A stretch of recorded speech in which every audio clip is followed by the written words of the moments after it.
السلام علیکم ناظرین، میں ہوں ذوالفقار راحت۔ ناظرین، آج دل بہت دکھی ہے اور بڑے دکھی دل کے ساتھ میں ایک ایسی حقیقت آپ سے شیئر کرنے والا ہوں جس کو سن کر آپ کے رونگٹے بھی کھڑے ہو جائیں گے، اور میں بھی یقین کریں جب سے میں نے یہ سنا ہے ایک سیکنڈ کے لیے چین نہیں ملا، سکون نہیں ملا، اور تب سے یہ سوچ رہا ہوں کہ ہم کیسے ملک کے اندر رہ رہے ہیں جہاں رول آف لا نہیں ہے، جہاں پہ عدالتیں اپنا کام چھوڑ کر کسی اور کا کام کرنا چاہتی ہیں، جہاں پہ وکیل وکالت کی بجائے عدالتوں کا نظام سنبھالنا چاہتے ہیں، جہاں پہ حکومت اپنا کام کرنے کی بجائے کچھ اور کام کرنا چاہتی ہے۔ پاک فوج کو بھی بیچ میں لے لیں، وہ بھی اپنا کام کرنے کی بجائے ہر 10 سال کے بعد ان کو خیال آتا ہے کہ اب حکومت ہمیں چلانی چاہیے۔ آخر یہ نظام کب تک اس طرح ٹامک ٹوئیاں مارتا رہے گا؟ 73 سال کے بعد آج بھی ہمیں فیل ہو رہا ہے کہ ہم کل آزاد ہوئے ہیں۔ یہ جو بیسکس تھے ہماری بیسک، وہ آج بھی طے نہیں ہو پا رہے۔ یہ درست ہے کہ کسی جرم کی سزا نہ ملنا بہت بڑی زیادتی ہے، لیکن جرم سے زیادہ سزا کسی کو اگر دے دی جائے تو یہ بہت بڑا ظلم ہے۔ ناظرین، چرچل کا حوالہ ہم دیتے ہیں کہ چرچل نے کہا تھا کہ اگر میرے ملک میں دوسری جنگ عظیم کا حوالہ دیتے ہوئے یہ عام کوٹیشن کوٹ کی جاتی ہے کہ جب پوچھا گیا تو انہوں نے کہا کہ میرے ملک کی عدالتیں کام کر رہی ہیں تو پھر ہمیں کوئی خطرہ نہیں۔ چلو اس کو بھی آپ کنسیڈر کر لیں۔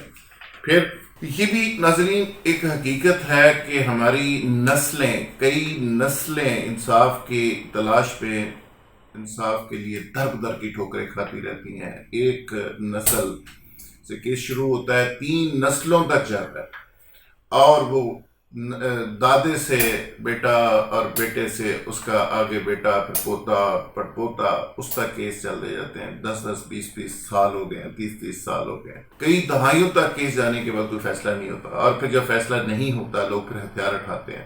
جب کوئی قتل ہوتا ہے تو قتل کا اسے انصاف نہیں ملتا تو پھر وہ کیا کرتا ہے؟ وہ خود انصاف لینے کے لیے اٹھ کھڑا ہوتا ہے، وہ بندوق اٹھاتا ہے، وہ مخالف کو مار دیتا ہے، اور اس کی کوئی ذمہ داری لینے کو تیار نہیں۔ اور ناظرین، جہاں پہ انصاف نہیں ہوتا، رول آف لا نہیں ہوتا، وہاں اس کو جنگل کہتے ہیں، لیکن آج کل تو جنگل بھی ہم سے بہتر ہے۔ جنگل کے اندر بھی کچھ ضابطے نظر آتے ہیں، جنگل کے اندر بھی ہمیں جانور قطاریں بنا کے وہ پانی کے لیے جا رہے ہوتے ہیں، جنگل کے اندر بھی کچھ ڈسپلن ہے، اور ہمارے لیے تو شرم کا مقام ہے۔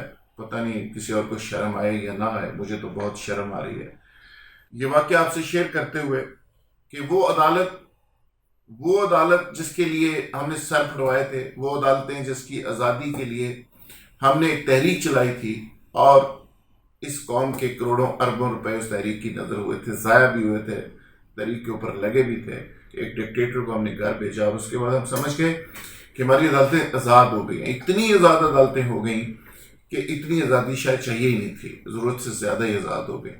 اور حالت یہ ہے ڈیلیوری کی کہ افتخار چودھری صاحب کے دور میں صبح ٹکر چلتا تھا 9-10 بجے، اور وہ ڈیسائیڈ کرتا تھا کہ پاکستان کے اندر آج کیا ہوگا، یعنی آئی جی کیا کرے گا، چیف سیکرٹری کیا کرے گا، باقی لوگوں کو کیا کرنا چاہیے۔ اس کے بیٹا کیا کرتا رہا، اربوں خربوں روپے کی کرپشن کر کے چلا گیا، اور آج کل دھڑلے کے ساتھ وہ اربوں خربوں میں کھیل رہے ہیں۔ پھر ثاقب نثار صاحب تشریف لے آئے، انہوں نے کہا کہ جی اب میرا سکہ چلے گا، اور ان کا سکہ چلا۔ پھر 9-10 بجے ایک صبح ٹکر چلتا تھا جو پورے پاکستان کے نظام کا فیصلہ کرتا تھا کہ میاں ثاقب نثار صاحب اس نظام کو چلائیں گے اور کیسے چلائیں گے، کون کیا کرے گا، اس کا سارا دار و مدار ثاقب نثار صاحب پہ ہوتا تھا۔ اب اربوں خربوں کی کرپشن کی کہانیاں اپنی جگہ، لیکن ایک ڈیم کے لیے انہوں نے فنڈ بھی ریز کیا تھا، وہ حقیقت اپنی جگہ، لیکن اس عدل کے انصاف کو ٹھیک کرنے کی بجائے جو بھی آیا اس نے تباہ و برباد کیا، ٹھیک نہیں کیا۔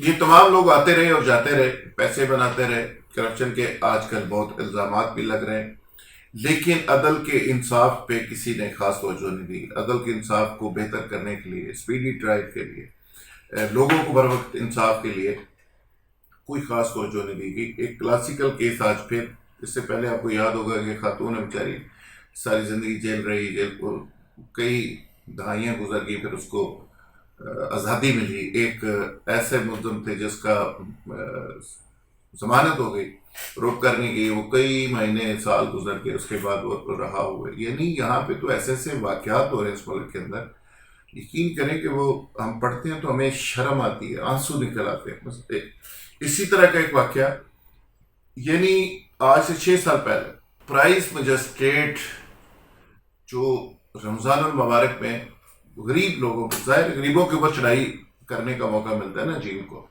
یہ مجسٹریٹوں کو کسی امیر آدمی کی طرف تو جانے کی جرت نہیں ہوتی، یہ جنگی ترین کو تو پکڑ نہیں سکتے، یہ کسی منسٹر کو پکڑ نہیں سکتے، یہ کسی بڑے ذخیرہ اندوز کی طرف تو دیکھ نہیں سکتے آنکھ اٹھا کے، تو یہ انہوں نے غریبوں کی طرف جانا ہوتا ہے. غریب پان فروش کو، جس کا نام تھا جمشید اقبال، اس کو جرمانہ کیا مجسٹریٹ صاحب نے اور 5 دن قید کا جرمانہ کیا. ملزم کی طرف سے 5 دن قید کے جرمانے کے خلاف اپیل کی گئی. 6 سال کے بعد وہ اپیل پہ فیصلہ ہوا اور ملزم کو رہائی ملی. ایڈیشنل سیشن جج فیصلہ کرتے ہوئے یہ فرماتے ہیں کہ جی یہ درست ہے کہ یہ بڑا ظلم ہے اور بڑی زیادتی ہوئی ہے، لیکن ساتھ ساتھ یہ بھی فرماتے ہیں کہ مجسٹریٹ صاحب نے جس دفعہ کے تحت سزا سنائی وہ دفعہ ایگزسٹ ہی نہیں کرتی. یعنی مجسٹریٹ صاحب کی بھی ٹریننگ کی ضرورت ہے. یہ صاحب بھی چونکہ سیدھے سیدھے آتے ہیں اور آ کے کوئی کام سیکھنے پہ توجہ کوئی نہیں دیتا، نئے نئے لڑکے آتے ہیں، ڈنڈا ہاتھ میں ہوتا ہے اور ڈنڈا چلانا شروع کر دیتے ہیں. یہ لوگ جب مجسٹریٹ بنتے ہیں، ڈائریکٹ انسپیکٹر بنتے ہیں، ڈی سی بنتے ہیں، ایسی بات بنتے ہیں، تو یہ بھول جاتے ہیں کہ کس کی ماں نے کتنا زیور بیچا تھا، اور یہ بھی بھول جاتے ہیں کہ اس میں کتنے لوگ ہیں جو اسی طرح کے سسٹم سے نکلے ہیں، جو محنت مزدوری خود بھی کرتے رہے، لیکن ان کو محنت مزدوری کرنے والوں کے اوپر بڑا غصہ آتا ہے. پھر وہ اپنے اس کنبے کو، اپنی اس کلاس کو کوشش کرتے ہیں کہ اس کو مارا جائے، ان کو جان سے مار دیا جائے. اچھا، وہ 6 سال کے بعد یہ رہائی ملی ہے اس بچے کو، جس کو 5 دن کی سزا ملی تھی، 6 سال کی رہائی ملی. سیشن کورٹ بات کر کے فارغ ہو گئی. اب مجھے بتائیں کہ کون ہے جو اس بچہ، جو محنت کا بچہ تھا، جو اپنی ماں کا، باپ کا، 3 بہنوں کا پیٹ پالتا تھا محنت مزدوری کر کے. چیف جسٹس صاحب، اس کا حق کون دے گا؟ وہ کس کے ہاتھ پہ اپنا لہو تلاش کرے؟ وہ کس سے اپنے ایک ایک دن کا حساب پوچھے؟ اس کی ماں کس سے حساب پوچھے؟ اس کا باپ کس سے حساب پوچھے؟ اب تو بات کر کے سائڈ پہ ہو گئے. اس مجسٹریٹ کو کون پوچھے گا جس مجسٹریٹ نے غلط سزا دی ہے، جو قانون کے اندر ایگزسٹ ہی نہیں کرتی؟ اسے کون پوچھے گا؟ چیف جسٹس صاحب یقین کریں، ہمیں تو بڑی شرم آ رہی ہے. پتہ نہیں کس کس کو شرم اس پہ آنی چاہیے. اور یہ نظام اس طرح کا اگر چلتا رہا، یقین کریں اس ملک کے اندر انارکی کی پوزیشن کو کوئی نہیں روک سکتا. اسی طرح اگر یہ بچے محنت مزدوری کرتے بچے جیلوں میں ٹھونسے گئے اور کوئی پوچھنے والا نہ ہوا، یہاں پہ تو سیشن جج صاحب کو آپ کے رولز کے اندر موجود ہے کہ وہ اپنی اپنی جیل کا دورہ کرتا ہے، تو یہ دورہ کدھر کیا؟ یہ دورے کے اندر بھی یہ بچہ پوائنٹ آؤٹ نہیں ہوا. کس نے یہاں پہ نیگلیجنسی کی؟ ان سے کون پوچھے گا؟ اور وہ آنٹیاں جو ہر چھوٹی سی چھوٹی وائلیشن کے اوپر، ہیومن رائٹس کی وائلیشن کے اوپر موم بتیاں لے کے باہر آ جاتی ہیں، وہ آج کدھر ہے؟ کہاں سوئی ہوئی ہے؟ اس سے بڑا ہیومن رائٹس کا کیس ہو ہی نہیں سکتا، اس سے بڑی وائلیشن ہو ہی نہیں سکتی. یہاں پہ حکومت کو بڑا شوق ہے، حکومت کے اپنے بھی 10-15 ادارے ہیں جو ہیومن رائٹس کی بات کرتے ہیں، جس پہ کروڑوں روپے خرچ ہوتے ہیں. پارلیمنٹ کے اندر بھی ہیومن رائٹس کی ایک کمیٹی ہے. پھر 10 کروڑ روپیہ آپ نے مندر کے لیے اسلام آباد دے دیا ایک ہیومن رائٹس کی اپیل کے اوپر، کہ جو ان کا کیس تھا، وہ کیس چل رہا تھا، کرسچنز نے اس پہ اپیل کی، فلانے کی. چلو ہندوؤں کے اوپر اتنی نوازشات ہیں، لیکن خدا کے لیے یہ کیا کر رہے ہیں؟ یہ کیا کر رہے ہیں؟ انسانی حقوق کی تنظیمیں کدھر ہیں؟ ڈاکٹر امجد ثاقب ایک لیجنڈ ہے ہمارے ملک کے اندر، انہوں نے اس پہ لکھا فیس بک کے اوپر، میں نے پڑھا، یقین کریں میرے آنسو نکل. مجھے اتنی شرم آئی جس طرح ڈاکٹر امجد ثاقب صاحب نے لکھا کہ مجھے بہت شرم آ رہی ہے. مجھے بہت افسوس ہوا کہ یہ کیا ہو رہا ہے، یہ کیوں ہو رہا ہے، یہ کب تک ہوگا، یہ کیسے ہوگا، اس کو روکے گا کون؟ آج تو عدالتی سرٹیفکیٹ یافتہ پرائم منسٹر ہے صادق اور امین.